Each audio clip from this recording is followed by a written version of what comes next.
Assalamu alaikum, good morning ladies and gentlemen, and thank you very much for tuning into PTV World. You're obviously watching World This Morning alongside Shahzad Khan.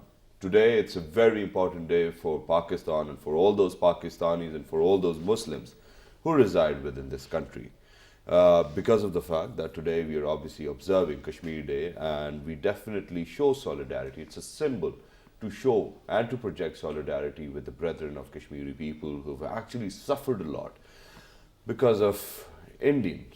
And to be very honest and to be very fair, these Indians have definitely taken advantage of our offensive strategy. Because of the fact that whenever we talk about this offensive strategy, Pakistan obviously is never the one who actually attacks. Pakistan has this offensive strategy within the military terms as well. But now, to be very honest, I mean, how many times do you think that we actually create this ripple effect? It is not about observing one day. It's about creating this ripple effect that we actually remember all those Muslims who have rendered and sacrificed for their homeland. Kashmir is our part, it will be our part, and it will stay like this. No matter how massive the other army would be, I am a warrior myself, and if it requires my life, I'll be out there to sacrifice it for all those people who reside within my country and for all those Muslims whom I am able to protect.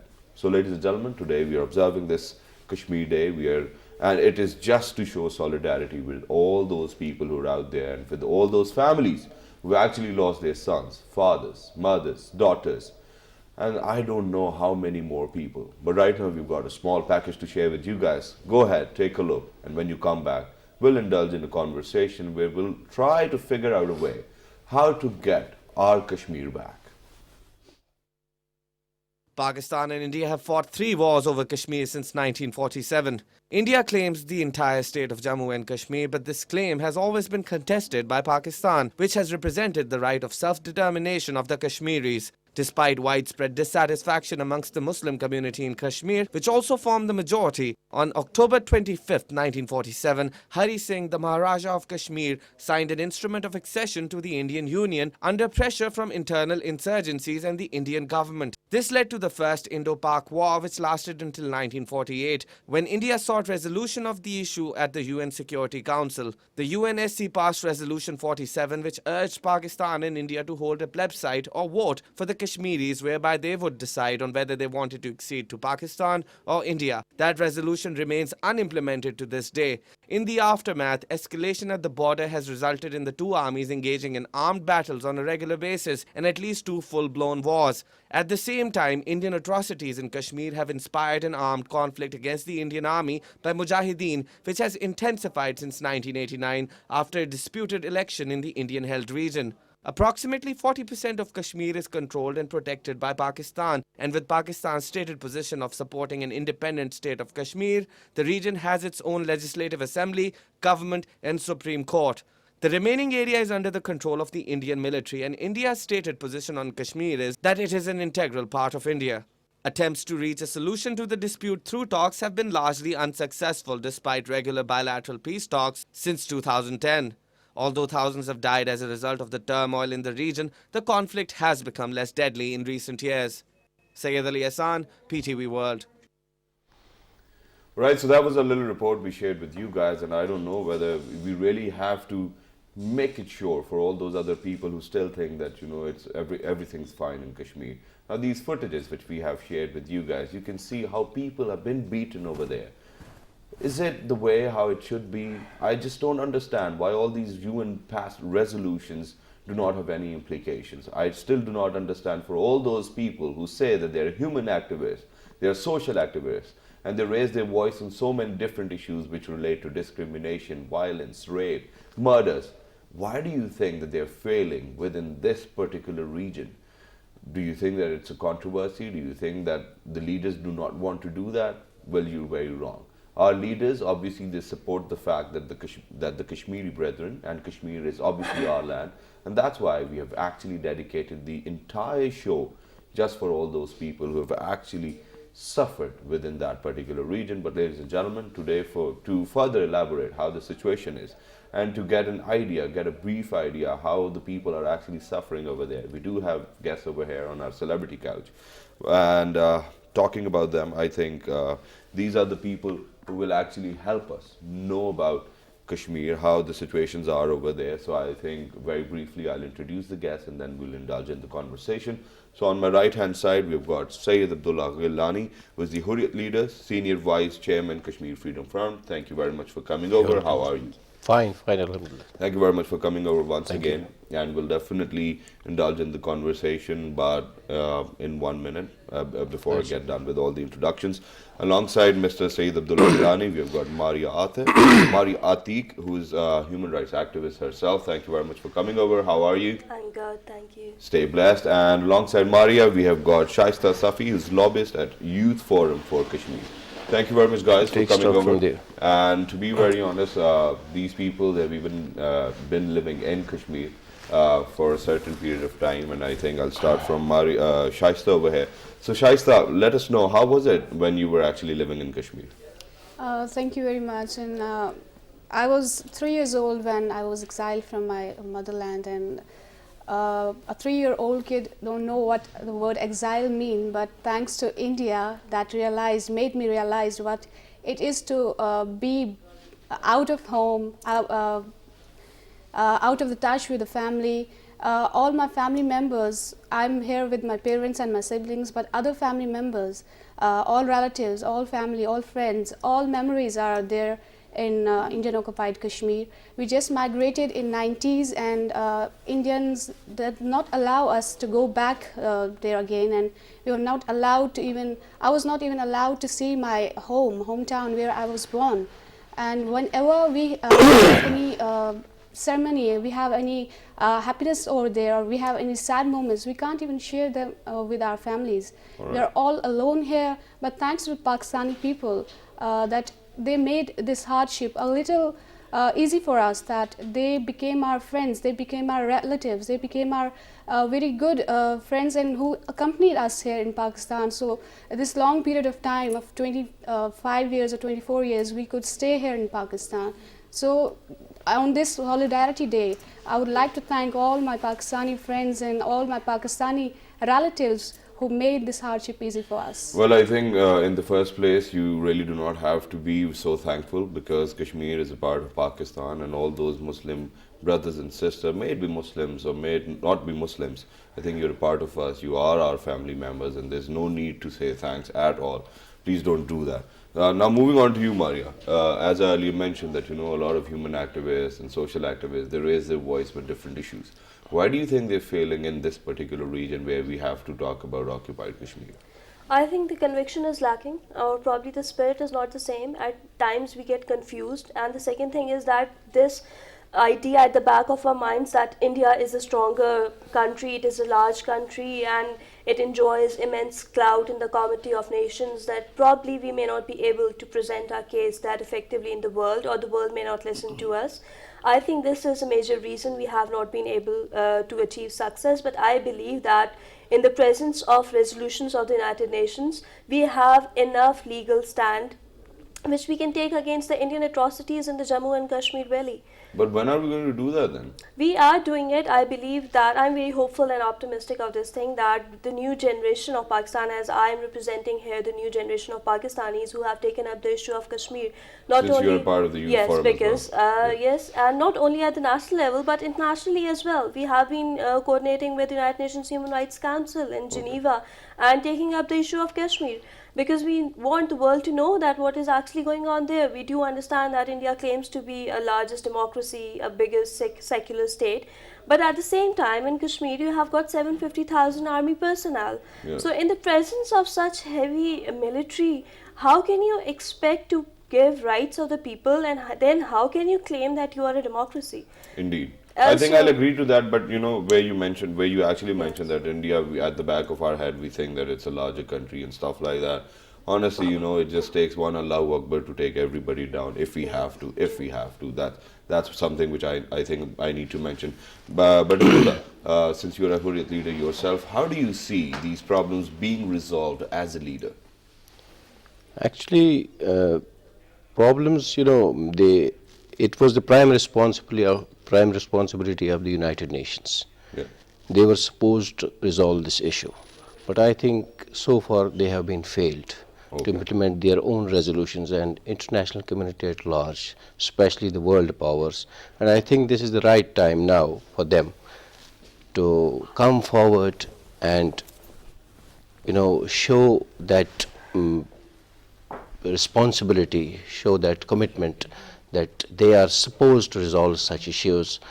Actually, the way the Kashmir issue is, it is pending there for last 67 years. But almost 7 resolutions have been passed in the UN, United Nations. Do you still have belief in UN and their operations? Definitely, we believe in the United Nations, and we believe we respect, we honor that forum, and we expect them to do, whatever their responsibility is, and we believe that definitely a day will come. They will Inshallah. they will feel, they will feel, and they will share this agony, whatever is happening with the Kashmiri people by the Indian forces. As Maria has said, and as Shaista has said, I share the same views. But how's the situation over there in occupied Kashmir? Right now, actually, the current issue is that, as you know, the Indian government led by Narendra Modi, they have planned to change the demographic of Kashmir, and it's a serious issue. It is.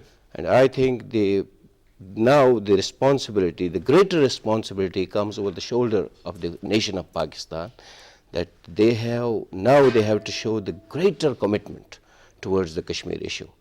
It's not for the past time. Now this is the crucial time, as the Indian government, as I said, led by the Narendra Modi, they have altogether planned change the total demography of Kashmir, and the fear behind this is, in fact, they know it, that the day will come, the Kashmiris have not left this struggle, and they are hell-bent to this struggle, and the way they are struggling for their right of self-determination, a day will come, we have to give them the self-determination. Inshallah, we will, and we'll be able to achieve that as well. But coming back to you over here, now what types of impact do you think will have on all those Kashmiris if, God forbid, the demographic changes are being made?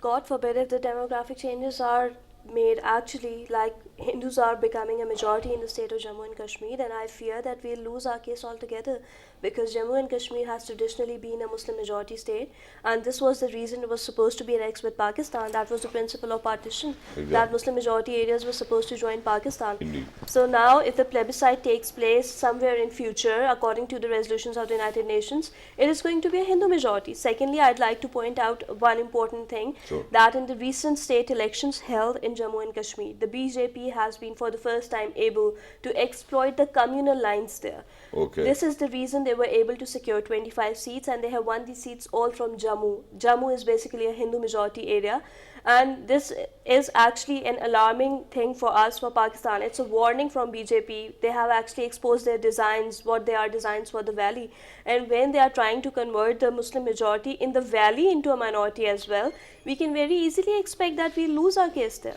All right, but I think we're not supposed to do that. We're supposed Obviously to keep not. our We are hopes going to high. resist it. But since you're a member of the youth forum as well, now whenever you go abroad or across any border, how do you actually represent the case of occupied Kashmir, and then what do they actually have in terms to say that this is how we can move forward and this is the solution probably? Okay, the biggest thing that strengthens our case or our stance on Kashmir is the resolutions of United Nations. Yes. It is the first and the oldest agenda item, the item on the agenda of the United Nations, and still the United Nations hasn't been able to solve it. 7 resolutions of United Nations are there asking for a plebiscite in Kashmir. Secondly, the grave human rights violations. 100,000 people, I mean, it's a big number. 100,000 people have lost their lives. 15,000 are missing. Same number of rapes and missing persons as well. So if such gruesome is the reality of the state, and the international community is not paying attention, then I think we need to bring their attention to this issue.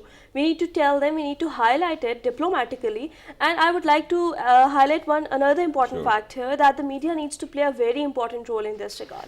I perhaps feel that the Pakistani media has been somehow lacking in this. A recent movie released by India by the name of Heather on Kashmir, and people were very happy that they have for the first time shown the gruesome human rights violations there. But I think the Indians have very cleverly put the entire blame of the situation of Kashmir on the Kashmiris themselves or either on Pakistan. Okay. They have shown in the movie that it is actually the internal dispute of Kashmiris and India is probably there to save them. So apparently, although they tried to project it, they are actually recognizing the cruelty shown there, but actually they are actually blaming us for whatever is happening there. But Mario, film is a film. Don't take it too seriously. I But mean, to be you very know, honest. media And, you know, today has a greater impact on the obviously, minds of we people. will Shahzad, talk about that. I would like to add one thing here. As the Maria has said, you know, the BJP has won 25 seats in Jammu. You see one thing, what I was saying you before, that it was 1947 when with the planning, these RSS people, they massacred the Muslims in Jammu province. You know, the Muslim majority, the Muslims were in, you know, according to the population, Muslims were the 61% of Jammu, and they were brought to 31%. They were massacred. The 500,000 Muslims were massacred in few days.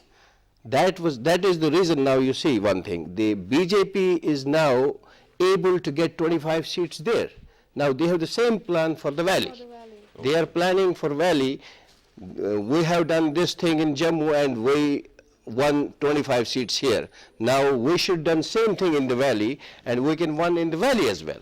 That is the plan. What I was saying you, that the Pakistani people, Pakistani nation, now they should be vigilant over this issue. They must be vigilant. We will be vigilant. We are vigilant As we indeed. have seen in the past, they tried to implement the Israeli pattern, and in 2008, I guess, Definitely. when Amarnath Yatra, that was to be placed, Exactly. and they created Amarnath board there in valley, and 800 canal land was given to the Amarnath shrine, and then it was the people of valley who rose against this conspiracy, and they made it impossible for them to create 800 canal land and give them to the shrine of Amarnath. All these things are happening. We have seen in the past that they want to convert the Muslim majority into minority, and now again by bringing back the West Pakistan refugees in valley, and they want to change the demography by putting Muslims in minority by getting these people back in valley. So it's just a turn. They want to turn the tables and they want to make changes in the elections. And they won't be able to do that. But now, how determined do you think the Kashmiri people are still? Because they have been fighting for so long, they have lost so many lives already. You can witness the determination of the Kashmiri people, as you have shown the you know, documentary here. You saw by yourself. One thing that Shaista has mentioned here, the Amarnath Yatra, Amarnath Shrine Board issue. You see, the 110 Kashmiri youths from the age of 9 to the age of 18, they were murdered. They were butchered on the roads of Srinagar by the Indian forces. That is the level of resistance from the Kashmiri people against the Indian aggression. So you can't, you know, India can't, even the world, by collecting their force, they can't break the Kashmiris' will, the Kashmiris' power, the Kashmiri struggle towards the right of self-determination. Amazing that is. And moving on to you, how do you think the media should actually play their role? The media should highlight these atrocities of Indian military forces in Kashmir, and now the recent tantrums that they have adopted, like the demographic changes. And just last year, you see, the occupation of India is not in terms of military suppression only. Yeah. They have been suppressing the Kashmiris economically from the education point of view. There are no jobs in the valley. If there are, they are not given to the Kashmiri Muslims. Their children are not given admissions in medical and engineering colleges and universities. They have to go to mainland India, and even there they are harassed. Recently, we know that there was an event when Pakistan won Asia Cup match against India, and students were chanting slogans, and they were beaten badly by the extremist Hindu students there. And they were thrown out of the universities. Exactly. They were actually thrown out of the university, and they were not given admission in any other place. And secondly, the Indian government denies travel documents to these Kashmiri students so that they can go nowhere in the world and seek education. So if the Kashmiris are not getting education, they are not getting jobs. This is the level of oppression by the state of India in Jammu and Kashmir. All right, thank you very much for elaborating on the situation. Thank you very much, guys, for coming over. Lovely to have you. And to be very honest, I think we are all heart-wrecked. All the Pakistanis who are out there, they're heart-wrecked. They obviously pray every other day for all the Kashmiri brethren who are actually out there and who are suffering on a daily basis. But any last words from you, ma'am? As you are from media, and I would like to give a message to media that stop playing that Aman ki Asha. Now, we are not against Aman, we are not against the peace between these two countries, but that should not be on the cost of Kashmiri people.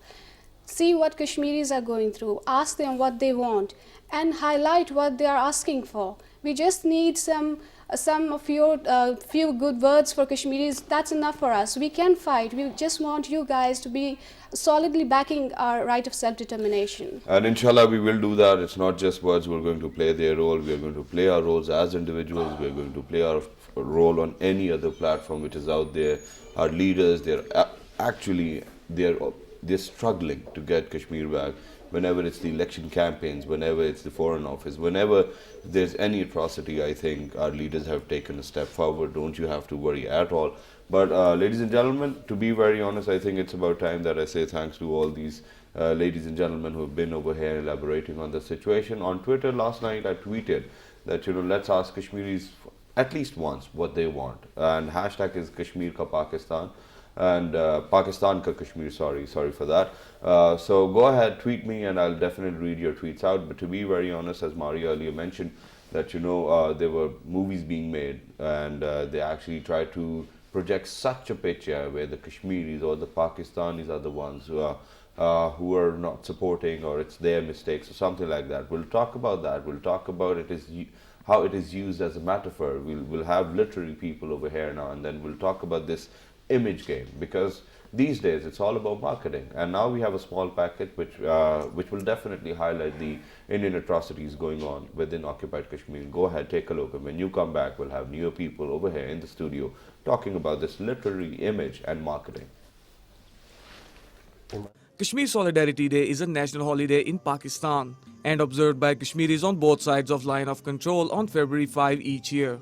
It is observed to mark Pakistan's support and unity with the people of Indian-occupied Kashmir, their ongoing struggle, and to pay homage to martyred Kashmiris. As Pakistanis express solidarity, Indian atrocities continue in occupied Kashmir. The abuses range from mass killings, forced disappearances, torture, rape to political repression and suppression of freedom of speech. A report by Human Rights Watch stated that Indian security forces assaulted civilians during search operations, tortured and summarily executed detainees in custody, and murdered civilians. Rape is regularly used as a tool to punish and humiliate communities. A 2010 US State Department report stated that the Indian Army in Jammu and Kashmir had carried out extrajudicial killings of civilians. Torture, widely used by Indian security forces, the severity described as beyond comprehension by Amnesty International, has been responsible for the huge number of deaths in custody. The Telegraph, citing a WikiLeaks report, quotes the International Committee of the Red Cross that Indian security forces were physically abusing detained civilians by beatings and electrocutions. The Indian Army is accused of many massacres, such as Bomai killing, Gawakadal massacre, Kalgam massacre, Zakura and Tangpura massacre, and Sopur massacre. The number of men disappeared have been so many to have a new term, half-widows for their wives, who end up impoverished. Despite documented abuses, Indian forces continue their atrocities with impunity and have the audacity to demand greater role as a regional power. This is Ali Andaz Heather reporting for PTV World. Yes, I'm also. Alright, so once again we shared a package. I mean, there can be a million packages out there which will definitely let you know about all these atrocities going on within the occupied Kashmir. But let's just ask ourselves, for once, as individuals, what have we really done for Kashmir? Waking up and having a holiday and being back at home doesn't really help all those Kashmiris who are actually suffering out there. So if you have a will, so please find a way for that too, whether you want to work for all those Kashmiris who are out there, who are suffering, who are our brothers and sisters, or you don't. I mean, just decide. There are no gray areas in between. But right now, since we earlier mentioned that, these films are being made just to put the mass or anything else on somebody else's shoulder, I think these literary campaigns, they come up, and then, a lot of authors, poets, they write their stuff. Just because of the fact that it is very important. I mean, it has a reach in millions, trillions of people who actually read it.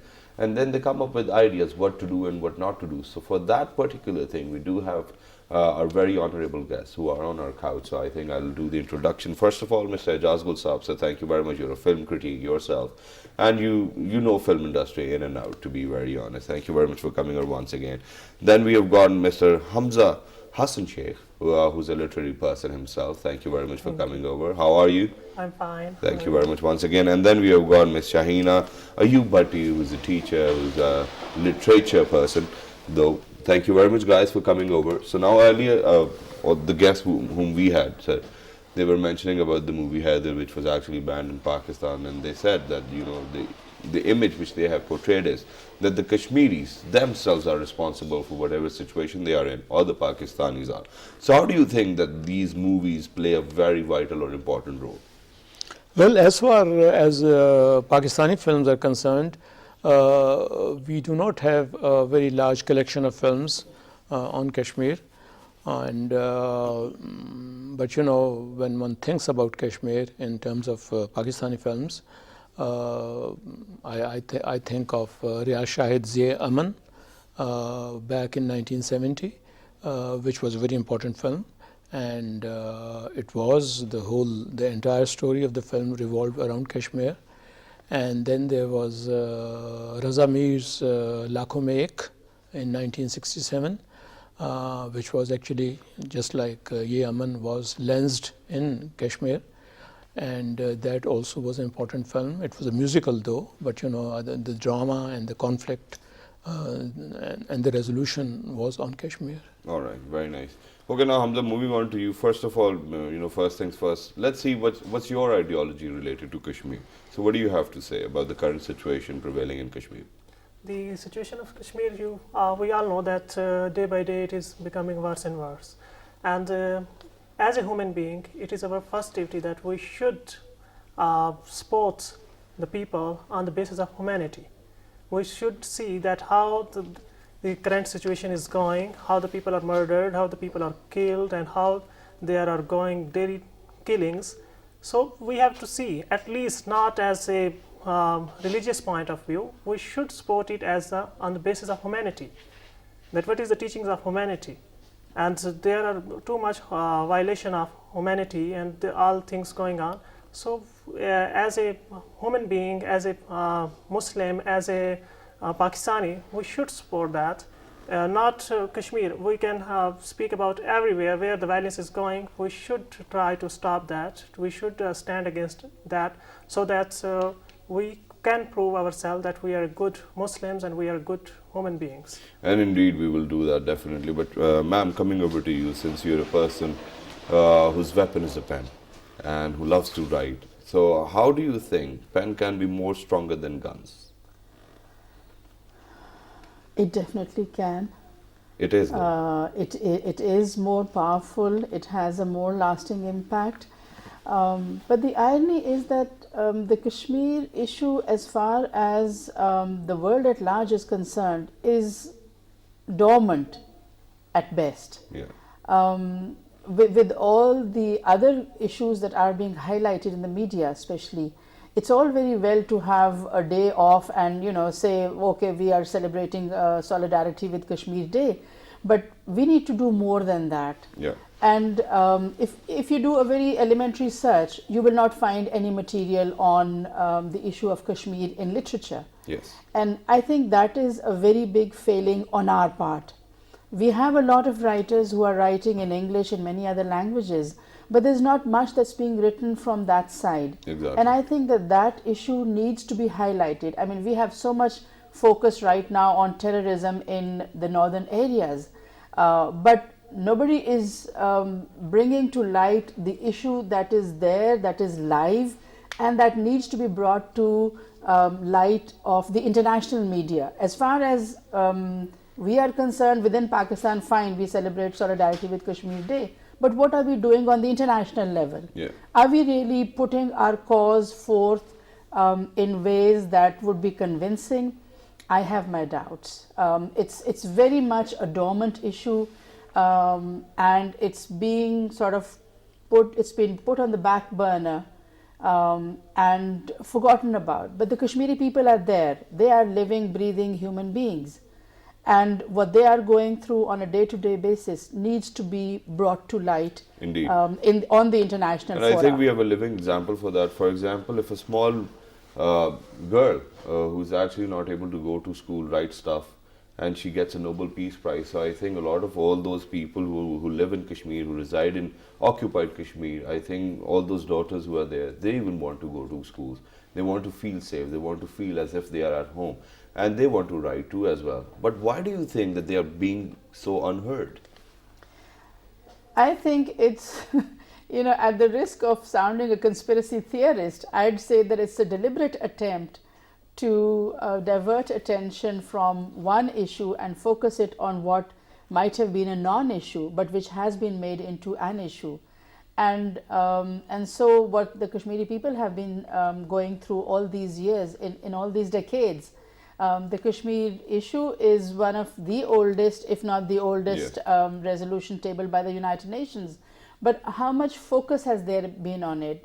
Has there been a follow-up on a very local level? We do it, but are we doing it on the international level or not? That, I think, is the question, and that is where we need to focus, because it's not going to be solved within Pakistan. And people like you are going to focus on that too as well? Well, I definitely would want to. And that will be a promise on my show, inshallah? Inshallah. Inshallah, very nice. Hamza, moving on to you, you have some good words to share with us, so if you can go ahead, take a minute, just do it. There is a poem about peace which I wanted to share. Sure. Because it is a day of peace. And just so we are speak a bit celebrating. louder. Yeah. So the title of poem is Peace. Peace, a word when expressed from the tongue, it soothes up the heart. From lap of mother to the solitude of grave, it dwells inside a person in depth of being. In each satisfied heart, it glows like a candle to guide each way. But when terror rustles in human minds, it groans and sobs to breathe its last. Let's be its survivor and messenger too, to ramble on levied sky like a dove. Very nice, and I think it's a very important message. But at the same time, since earlier we were talking about literature and these mega marketing techniques which people come up with, and it's a geographical phenomena, it's a universal phenomena these days, that whenever you have to change the attire, whenever you have to change the image, you come up with these marketing strategies. So Gulsan, how do you think that, universally we have for example, if we talk about these movies, they have their agendas, they have special people promoting them. Then let's talk about these all these anchor persons who are actually very spicy on the shows, but then they forget to highlight the real agendas at the same time. How do you think that these things are working so far? Well, basically, when it comes to films, it's money, and nothing. Just money? Well, basically, it's money. Basically, it's money, and if there is anything which counts more than anything, that is money. It's commerce, it's box office, and the producers, the directors, and the writers, they are simply interested in the box office, what sells, what people want to buy. Now look at this recent film Namalum Afraad, about situation in Karachi, but they have done it in a very satirical way. These mega campaigns of changing the mind frames and the thought processes of people, how do you think that they have had an impact on us so far? Well, people at large are interested in going to the cinemas, watching movies, downloading them, buying DVDs. So I think film is an important format, a platform to put up what you want to convey, and issues which are important to the country. People, filmmakers, writers, directors, they should be aware of it. For example, you were just mentioning about Namalum Afraad. Yeah. Going back to Namalum Afraad, it's a low-budget film. It's on Karachi, but they have done it in a comic way, and it has worked. Yeah, it has worked. Indeed, it has worked. But to be very honest, I mean, now, for example, all these latest music videos which are being made, all these dramas which are being made, all these movies which are being made, why do you think that we are highlighting all of these problems within Karachi? It is our own city. Do you think that we really need to wake those people up that, you know, it's time to wake up, because all of these images which we are gathering and making a film out of, I think these films are previewed across the borders as well. Do you think it's right for us to do? Well, I think, you know, the TV networks and the filmmakers, you know, they have their priorities, and some of them have missed the opportunities to express what they should have expressed, and but they should know what should be done. All right. Yeah. And now, for example, if we are supposed to make a film where we actually, in fact, everybody over here in Pakistan knows that it's the Indians who have actually done all the wrongdoings to the Kashmiri brethren in the occupied Kashmir. What type of movie do you think you'll suggest? Well, it's, you know, as I have said in these programs earlier at PTV, that it's the script which is very important. And somebody correctly pointed out that the three most important things are script, script, and script. We should have good writers who should involve the drama and put the conflict in the right perspective. I think we need to do it as well. But Shahina, coming over to you, how many literary freedom movements do you think have had an impact at large? It's difficult to actually define a movement as a literary movement. Right. You know, you've had the civil rights movement in the US, and that's had a major impact on the literature of Indeed. the time. You've had the revolutions that have taken place. You had the Russian Revolution, you had the French Revolution, and all of these have had an impact on the literature of the time. In fact, it's not just the literature of the time, it's an impact that carries on to this day also. Yes. So I wouldn't say that there's a single movement that has not had an impact on what is being produced. And if we contextualize it, then I think what we need is a kind of movement that brings forth a sort of resurgence of the Kashmiri issue, and for it to be highlighted. You know, we have a lot of literature that's being produced in South Asia regarding partition, regarding identity, regarding terrorism. And terrorism is an issue that's being written about throughout the world. But somehow or the other, nobody is focusing on this geographical section of the world. And I think that is something that needs to be be taken care of. Yes. And we need to have writers focusing on this part, not just on the northern areas or Very on rightly said. So we need to Spotify these issues, I think, again and again. Hamza, any last words from you? Yes, as ma'am has told that literature. So I will also like to speak about independence literature, which we have from 1947 till now. Though we don't have so much writers who have depicted the problem of Kashmir, but independence literature, if we see, there is a lot of both Urdu, English, as well as local languages like Punjabi, Bangla, and Tamil as well. Yeah. There are a lot of novels. I as well worked on partition literature in my MS program. So there, when I go through different books, I came to know about different writers. And recently, if we see that there are one of the Kashmiri poets like Lila Arfa. If you read her poetry, that is mostly sophistic, but you can find the glimpses of Kashmir in that. All right. And sir, any last words from you? Well, I think, you know, having said that money is important, I think film is also a format and a platform to present, you know, substance, and which filmmakers have not done, and I think they should start to do that. Indeed, they should. Thank you very much for coming over. Lovely having you on this special day.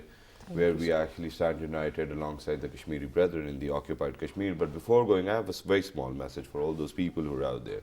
I think media at this point of time needs to highlight all the problems which the Kashmiri people are going through, and for all those anchors who love to add spices to their shows, I think these are the core issues which we need to highlight. For all those authors, for all those editors, for all those magazine houses, for all those people who are out there who want to highlight the glamour, but they really do not actually highlight the core problems. Please make sure that you do your duty or fulfill your duty at the fullest. Please make sure that all those people who are out there who are relying on us, that they were never wrong, that they are supposed to rely on us no matter for how long, because we are going to take Kashmir back in our hands. We are going to let all of those people know that whatever you might think of all those forces prevailing in Kashmir, we'll definitely get rid of that, because we do have people like me and all those other people who actually stand united. Let's go, let's take a look at the trailer. It's a goodbye from my side. Don't forget to write to us on our Facebook page, Twitter page, and catch the rerun at 11:05. Look after yourselves, and Kashmiri people, a big salute to you. You say you want to stay out of the troubles?